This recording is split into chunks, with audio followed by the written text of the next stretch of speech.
మనతో పాటు ఉన్నారు భారతీ శంకరపీఠం వ్యవస్థాపకులు, ప్రముఖ జ్యోతిష్యులు, ఆధ్యాత్మికవేత్త బ్రహ్మశ్రీ అన్నవరం తిరుపతి మూర్తి అవధాని గురువు గారు. విశేషంగా ఒక మాట అడిగారండి, కామెంట్స్ లో కూడా వచ్చింది. భూమికి సంబంధించి ఎన్నో సమస్యలు ఎదుర్కొంటున్నాము. ఏమైనా ఇళ్ల నిర్మాణం చేద్దామనుకుంటే పని ముందుకు సాగడం లేదు. ఒకవేళ ఇళ్ల నిర్మాణం జరిగినా మధ్యలో ఆగిపోతున్నాయి. అసలు ఇలాంటి సమస్యలు ఎందుకు వస్తాయి, వీటికి ఏమైనా పరిహారం ఉందా అని చాలా మంది ప్రశ్న అడిగారండి. వాటికి సమాధానం ఇవాళ వీడియోలో తెలుసుకుందాం. ఎలా మనం వీటి నుంచి బయటపడొచ్చని గురువుగారితో మాట్లాడదాం. గురుగారు నమస్కారం అండి. పరమేశ్వరార్పణం.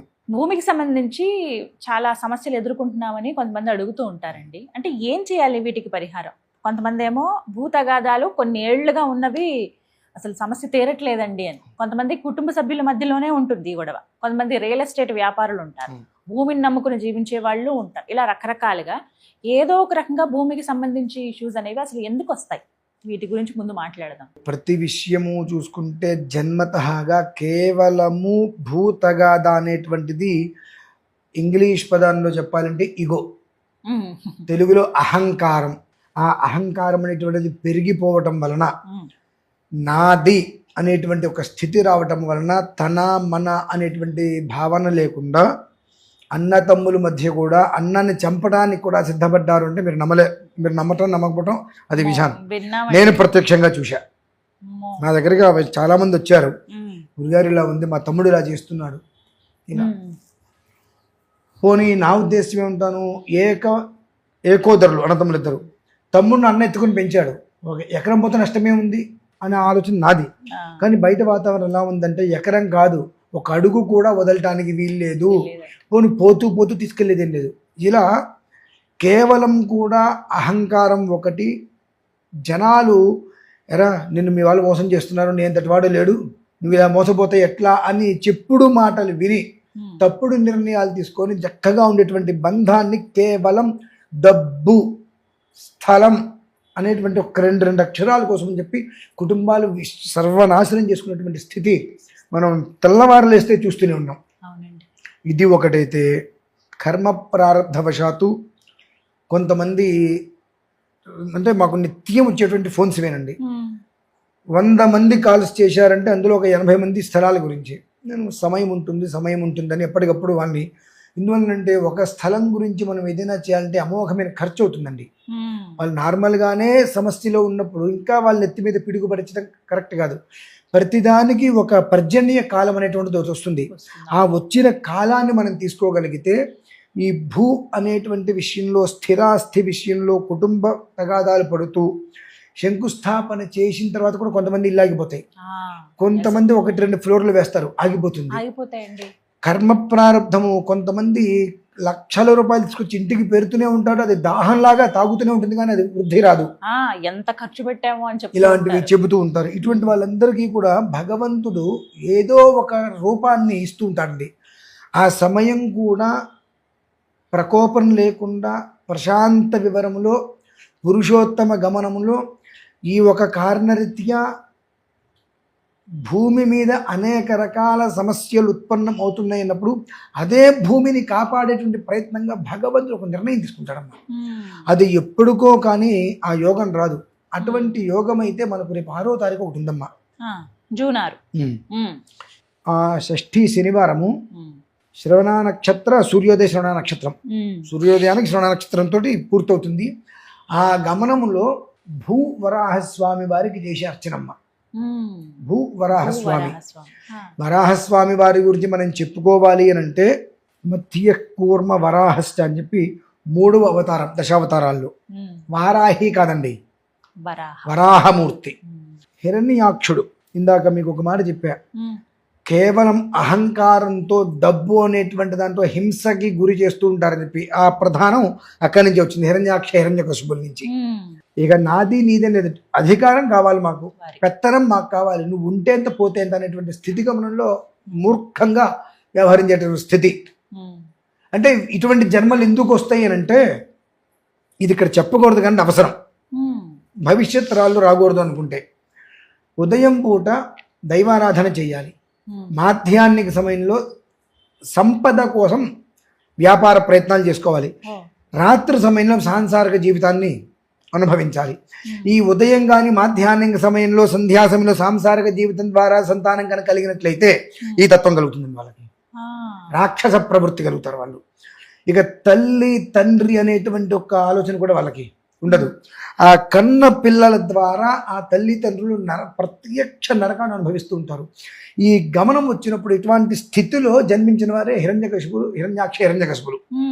ఆ హిరణ్యాక్షుడు భూదేవిని తీసుకెళ్లి పాతాళంలో పెట్టేస్తే దేవతలందరూ చాలా కాలం ఆర్తిగా ఎదురు చూడగా విష్ణుమూర్తి వారు 3వ అవతారంలో వరాహ రూపంలో వచ్చి పాతాళంలోకి వెళ్ళి ప్రళయ భయానక సదృశ భీభత్సమైనటువంటి యుద్ధం చేశారండి.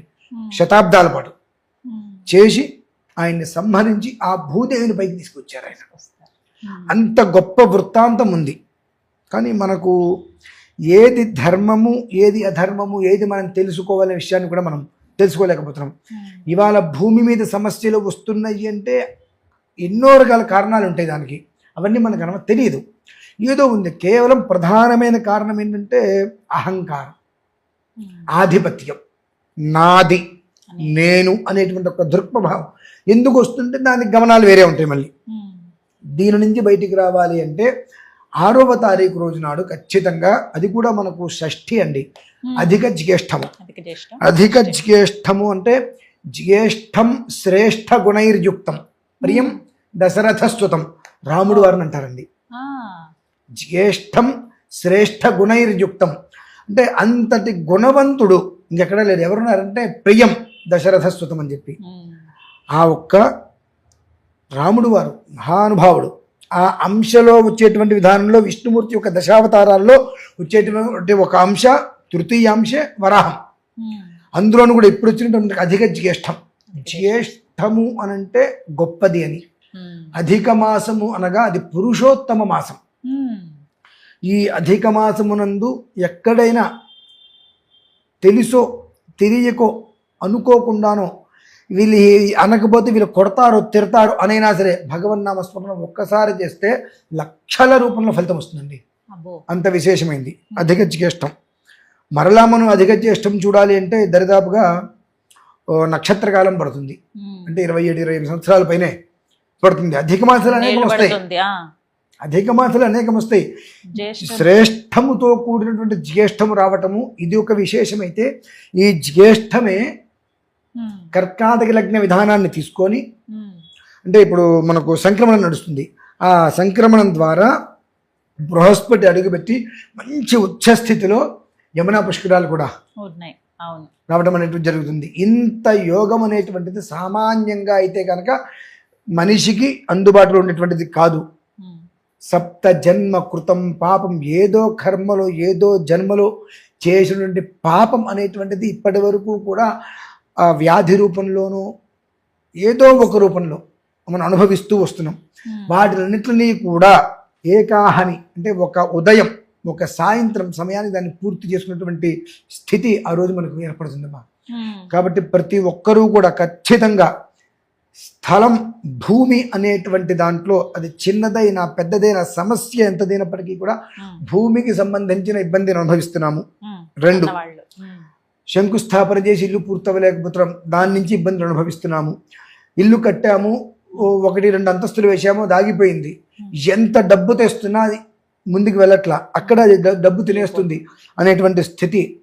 కడుపున పుట్టినటువంటి సంతానం ద్వారా మానసిక క్షోభ ఆవేదన అనుభవించేటువంటి తల్లిదండ్రులు వీరు ఎవరైతే ఉంటారో వీరందరూ కూడా ఆ రోజు నాడు చేసేటువంటి కర్తువులో పాల్గొనగలిగితే ఖచ్చితంగా 186వ రోజు గల క్లీన్ చిట్ అవుతుందమ్మా. అవునండి, 186వ రోజు. 120 నుంచి మొదలుకుంటే 186వ రోజు డెడ్ ఎండ్. ఒక 6 నెలలు, అది 6 నెలలు 5 నెలల విషయం పక్కన పెడితే 186వ రోజుకు క్లీన్ చిట్ అవుతుందండి. ఆ రోజు నుంచి ఈ భూమికి ఇంటికి సంబంధించిన విషయంలో ఎవరైనా పాల్గొనాలి అనుకున్నట్లయితే వాళ్ళ స్థలం ఏదైతే ఉంటుందో ఆ స్థలం నుంచి 7 గుప్పెళ్ళు మట్టి తీసుకురావాలండి. ఒక కవర్లో 7 గుప్పెళ్ళు మట్టి వేసుకొని అందులో వారి గోత్రము వారి పేరు అందులో పెట్టి ఉదయం 10 గంటల లోపు, అదే మేము ఎక్కడైతే చేస్తామో అడ్రస్ అవన్నీ ఇవ్వడం జరుగుతుంది. ఉదయం 10 గంటల సమయం లోపు తీసుకొచ్చి కనుక మాకు ఇచ్చినట్లయితే దానికి తోట అక్కడ పెట్టి చేసేటువంటి ప్రక్రియలు ఉంటాయమ్మా. దరిదాపుగా 83 రకాల మూలికలు.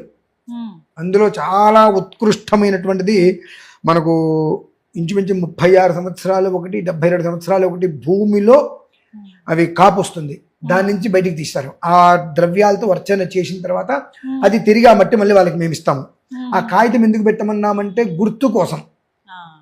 వాళ్ళు ఇచ్చేస్తారు, ఎవరెవరికి ఇస్తామో మాకు తెలియదు కాబట్టి ఆ కాగితం పెడితే అందులో వాళ్ళ గోత్రం పేరుతోటి బాబా ఆ పేరు పెట్టి పిలిచినప్పుడు వాళ్ళు వచ్చినప్పుడు అది మళ్ళీ తిరిగి ఇవ్వడానికి వీలుగా ఉంటుంది.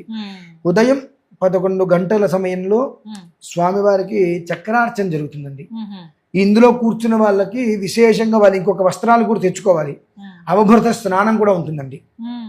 చక్రార్చన పూర్తయిన తర్వాత కొన్ని ఆరాధనలు ఉంటాయి, భద్రమండలార్చనలు. అవి పూర్తి చేసుకొని ఈ మట్టి అంతా కూడా అక్కడ ఏర్పాటు చేసుకున్న తర్వాత సాయంకాలం 6 గంటల సమయంలో విశేషమైనటువంటి ఆ మూలమంత్ర హవనం ప్రారంభం.